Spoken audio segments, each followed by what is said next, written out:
me tell you what bugs me about human endeavour. I've never been the human in question. Have you? Mankind went to the moon. I don't even know where Grimsby is. Forget progress by proxy. Land on your own moon. Ce que tu viens de voir, c'est une publicité qui est sortie en 1999 pour le lancement de la première PlayStation. Si je te parle de ces pubs, c'est que je me souviens quand je l'avais vue plus jeune, elle m'avait beaucoup marqué et j'en gardais toujours un peu un souvenir lointain. Et il n'y a pas si longtemps que ça, je suis retombé dessus et j'ai donc voulu en savoir plus sur qui se cachait derrière ce projet. Et je suis tombé sur ce gars-là. Lui, c'est Chris Cunningham. Né en Angleterre en 1970, Chris Cunningham est un réalisateur et artiste plasticien qui a travaillé sur plusieurs projets et probablement certains que tu as déjà vus. Il commence sa carrière dans les années 90 en tant que réalisateur d'effets spéciaux pour les studios Pinewood en Angleterre. C'est notamment les studios qui travaillent sur les 007.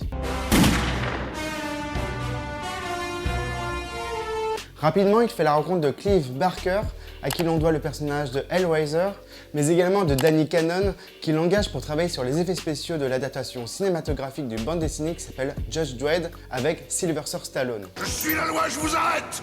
Jetez vos armes et préparez-vous à être jugé! Bon, clairement, aujourd'hui, c'est un pur nanar. Mais grâce à ça, il va être repéré par un certain Stanley Kubrick, avec qui il va travailler sur le film IA, avant qu'il ne soit repris par Steven Spielberg. Et à côté de ça, Chris va également travailler sur le film Alien 3, réalisé par David Fincher. Mais c'est pas avec ça que Chris va se faire connaître du grand public. En effet, en 1995, il fait la rencontre d'un jeune duo britannique de musique électronique qui s'appelle Otek, pour qui il réalise son premier clip et sera un véritable succès par son originalité et sera diffusé en boucle sur MTV.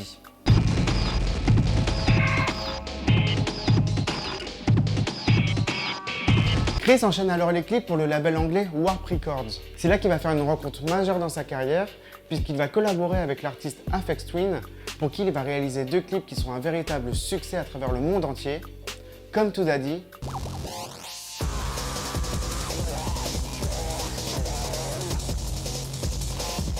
et Window Licker.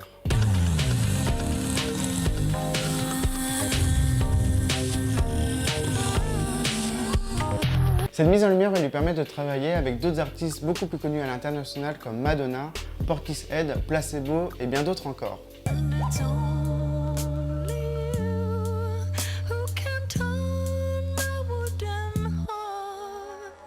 En 1999, il collabore avec l'artiste islandaise Björk qui va lui proposer de réaliser le clip de son dernier single All Is Full of Love.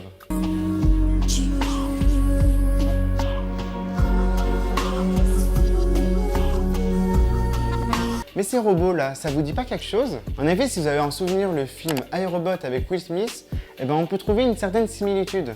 Figure-toi que Chris a vivement critiqué ça, disant que c'était un pur plagiat, tout simplement. Et ça lui arrive même parfois que des gens lui demandent s'il n'a pas été inspiré par le film pour réaliser ces robots, alors que le film a été réalisé des années plus tard. Gotcha.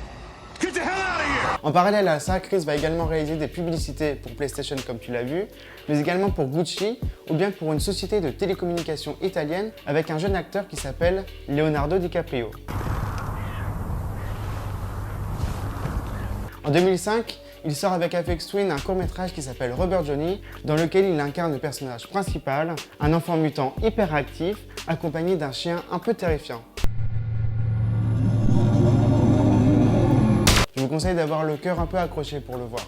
Et ce qui est marrant dans cette histoire, c'est que quelques années après, cette œuvre fera l'objet d'une collaboration entre Chris Cunningham et la marque Supreme qui vont sortir une collection capsule en 2018. Depuis, plus grand chose. En effet, Chris Cunningham n'a rien sorti depuis quelques années maintenant, mais je trouve que son influence demeure. Presque inconnu du grand public, il n'en reste pas moins une figure emblématique de la scène underground des années 90. Personnellement, je trouve que Chris Cunningham a façonné cette esthétique de cyborg industriel un peu étrange et qui a beaucoup inspiré des artistes actuels comme Arca ou bien encore Grims. Et son héritage est toujours présent dans la jeune génération. Ah, et puis dernière petite histoire concernant la pub de PlayStation. La rumeur veut que cette publicité a été utilisée pour convaincre David Lynch de réaliser les futures pubs pour PlayStation. Et ça a marché. Voilà, en tout cas, c'est la fin de cette vidéo. J'espère que ça t'a plu. N'hésite pas à me le dire soit en commentaire, de mettre un like ou bien de la partager. Quant à nous, on se retrouve bientôt pour une prochaine vidéo.